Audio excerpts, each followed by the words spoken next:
You're welcome back to the show. Now it's our personal finance segment. You know, financial infidelity in marriage can cause a lot of problems, a lot of disunity, disagreement between couple.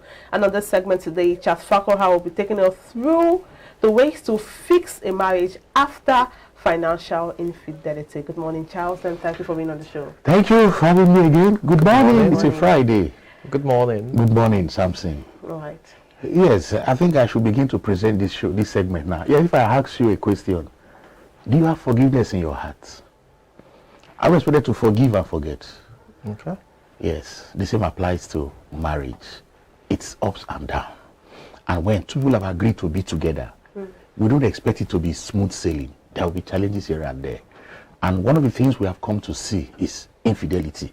You know, when we say infidelity, we just go straight and say it has to do with what they do in the other room, you know, people sleeping around and all that. Yes, in finance, you can also have infidelity.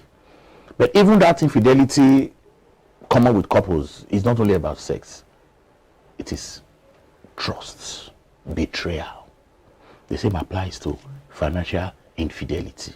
When you take on your spouse's accounts without the spouse being aware, you make some expenses without letting the spouse to be aware, and you just hide things concerning your finances.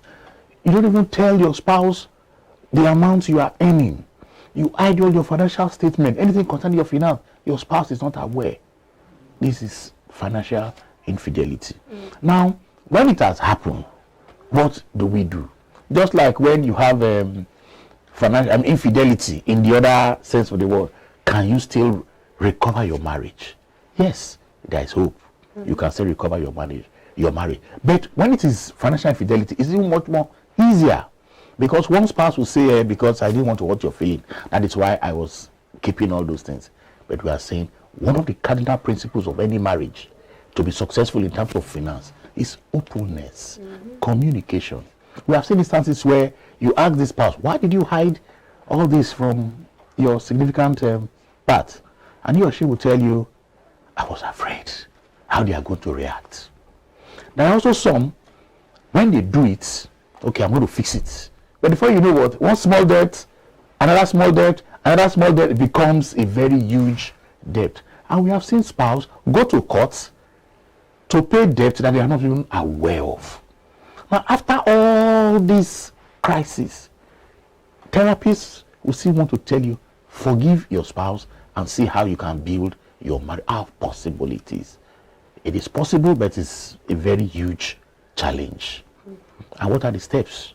That is what we're looking at today. And I want to conclude this segment today.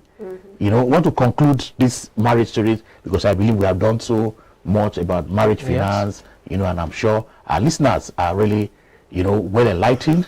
They've become experts and will have a better relationship. Yes, any question now? Well, I think you know, financial infidelity in this context now is broad, you know, because as you've said, hiding, you know, finances from your significant other, spending, you know, without their knowledge, especially when it's joint and all of that. So let's break it down. Once this break of trust is there, how do you think, you know, couples can reignite the passion in their relationship? Yes, it's a very difficult thing. But we also advise that you should also begin to look for signs. Okay. You know, signal. Like we said, most spouses, they get into it without any harm. Okay, let me just do this small purchase. Before she's aware, I will fix it. Especially in joint account. And before you know what is beyond. And that particular spouse will be thinking, they won't sleep in the night.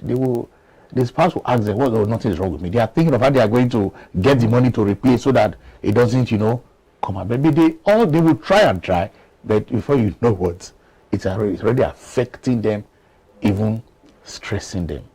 And those are some of the signs each spouse begin to look out for. And there's nothing wrong if you do it and you disclose it. Because it's two steps, the act and the concealment. Okay. Once you have done the act, there is no need to conceal.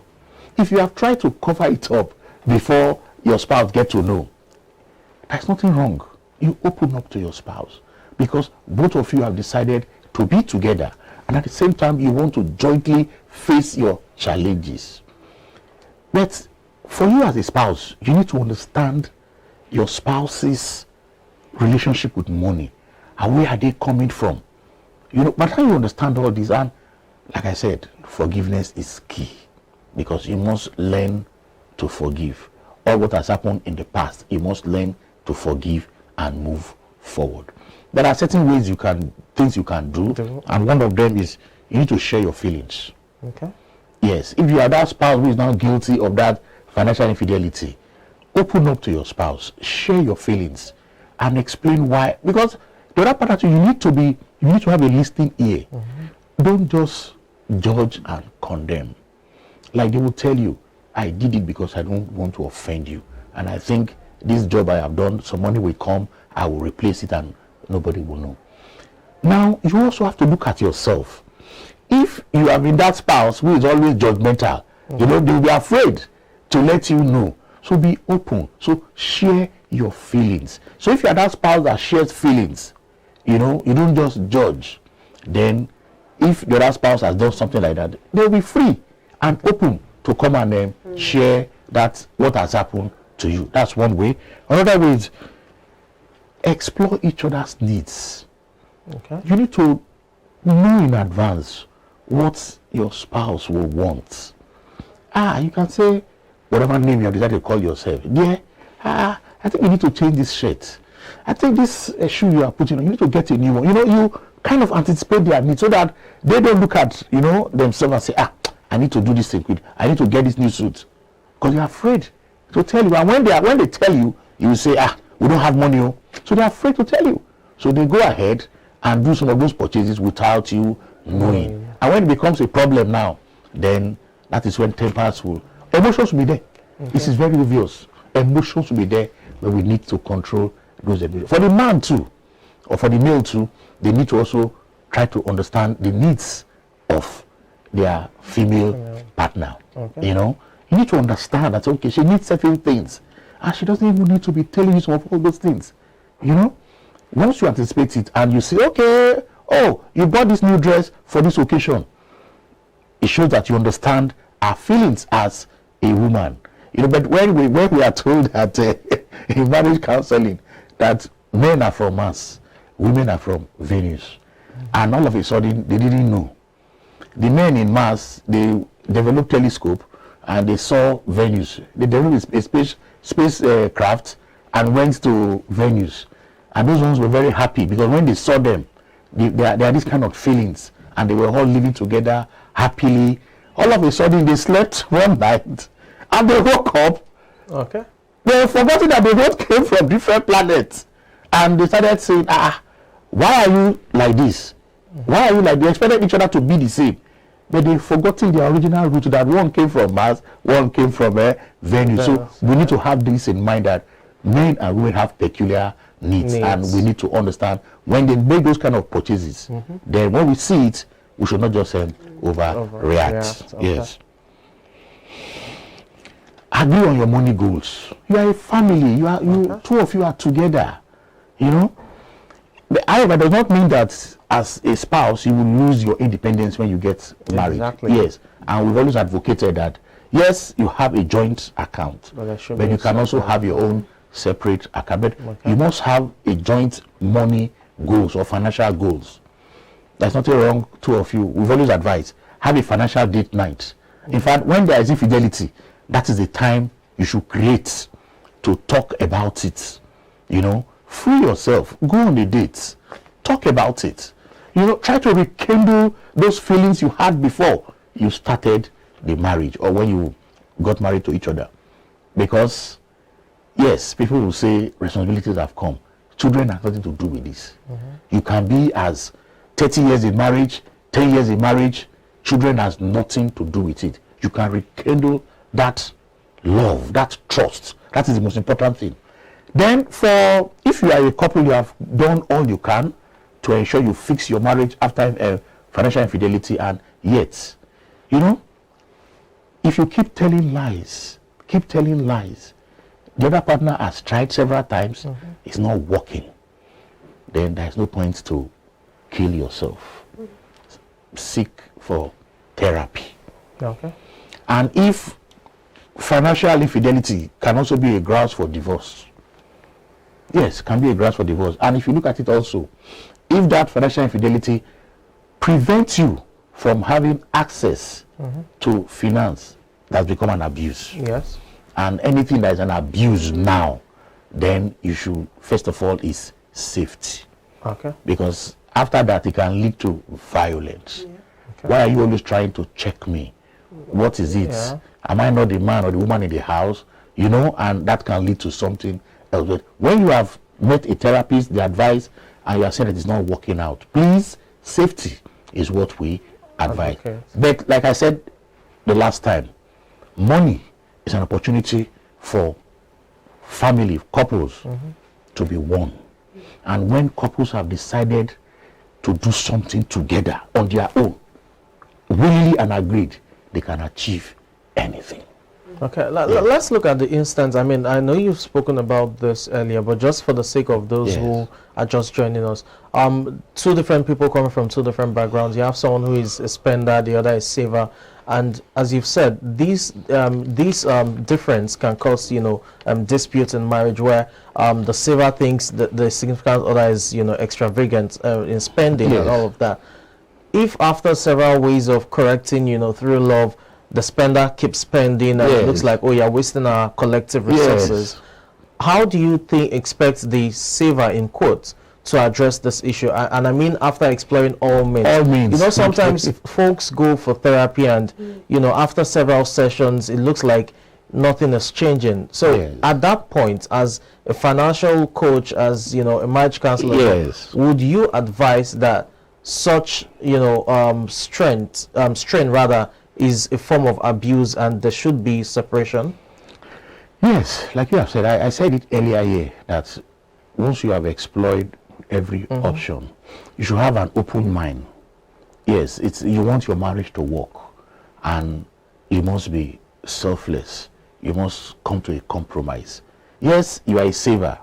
The other person is a spender. Maybe there is a way you can do it. It doesn't have so much access. Of course, both of you have to sit down and agree. That's why communication is very important. You have sought therapy. You have done everything. The other partner still refuses to change. Somebody once told me in a session that she would prefer to marry somebody, you know, who has bad oral hygiene, than somebody who tells lies. That for the oral hygiene, it can be corrected. We use various treatment for the oral hygiene, you know. But for somebody who continuously tell lies upon lies upon lies, that's difficult to say. So financial infidelity is all about dishonesty, about finances. It's all about it.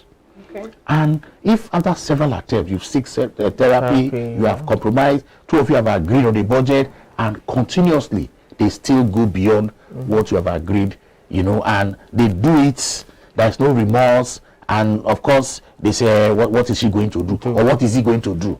Let us balance it.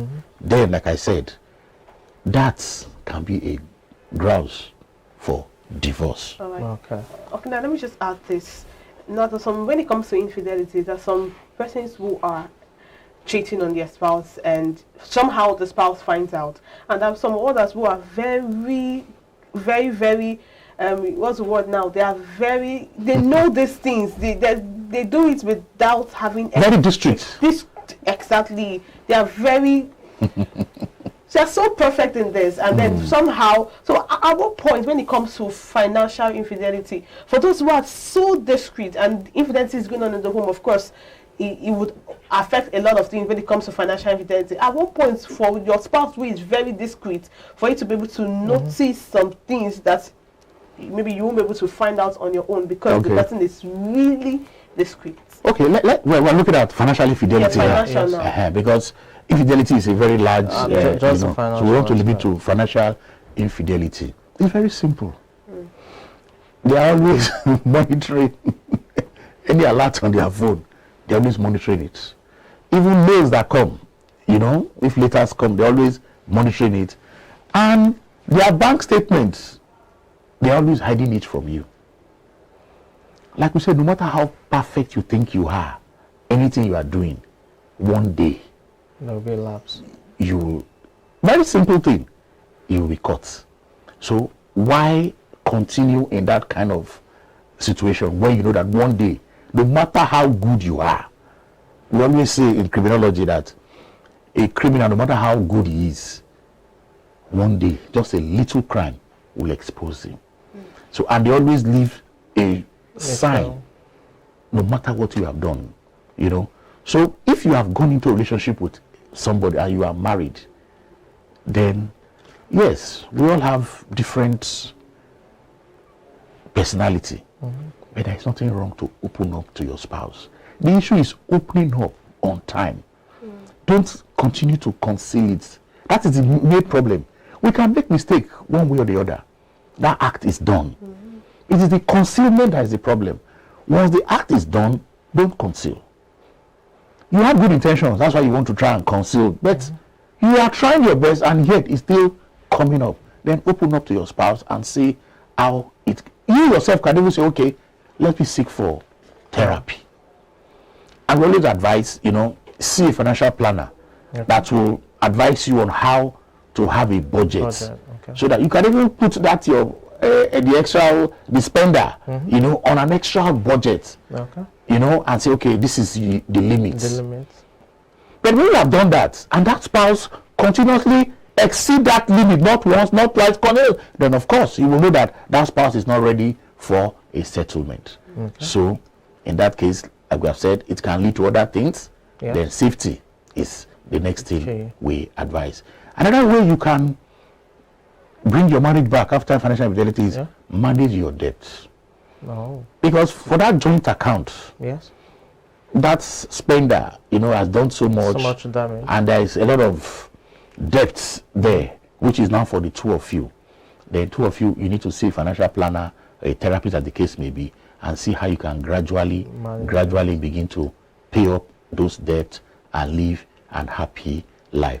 Whatever two of you have agreed and you are committed, commitment is the word, you are committed to it, of course you will achieve it, and the past will be the past. You will live a very fruitful and happy life again.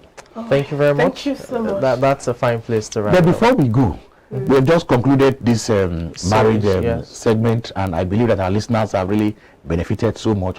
But from Monday, by the grace of God, we'll be looking at your personal finance. How does the macroeconomic issues affect you as an individual? We've been told inflation has gone up to over 20%. How is it affecting you as an individual? Your take home maybe is 100,000. Inflation is there. How is it affecting your personal finance? And what are the things you can do to live along these times? Thank you. We'll see you on Monday. Thank you so much, Fakura. Well, that was a worthy segment there. We just concluded the series with Child Fakura. Please do well to join us on Monday for another one on personal finance segment. But that's not all we have on the show today. After the break, we have more interesting segments for your viewing pleasure. Stay with us. We'll be right back.